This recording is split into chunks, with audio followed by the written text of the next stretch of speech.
అక్రమ నిర్మాణాలు కూల్చేసిన మెటీరియల్ను తరలించే బాధ్యత తీసుకుంది హైడ్రా.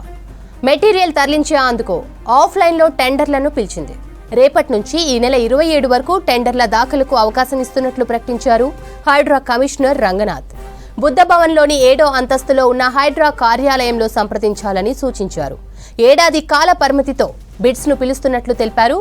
బిడ్స్ దాఖలు చేసే కాంట్రాక్టర్లు తమ ప్రతిపాదనలను సీల్డ్ కవర్లో సమర్పించాలన్నారు.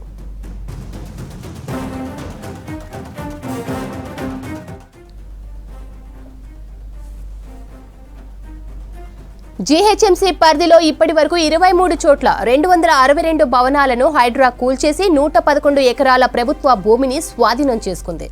అందులో కూల్చివేతల వ్యర్థాలను పూర్తిగా తొలగించి చెరువులు, నాలాలను పునరుద్ధరించే ప్రక్రియ కోసం ఆహ్వానించింది హైడ్రా.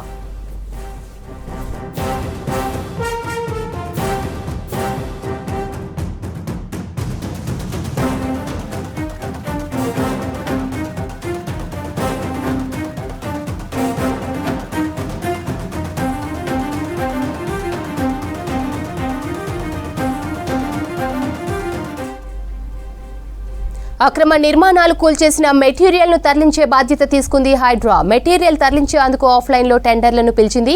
రేపటి నుంచి ఈ నెల 27 వరకు టెండర్ల దాఖలుకు అవకాశం ఇస్తున్నట్లు ప్రకటించారు హైడ్రా కమిషనర్ రంగనాథ్. బుద్ధభవన్లో 7వ అంతస్తులో ఉన్న హైడ్రా కార్యాలయంలో సంప్రదించాలని సూచించారు. ఏడాది కాల పరిమితితో బిడ్స్ ను పిలుస్తున్నట్లు తెలిపారు. బిడ్స్ దాఖలు చేసే కాంట్రాక్టర్లు తమ ప్రతిపాదనలను సీల్డ్ కవర్లలో సమర్పించాలన్నారు.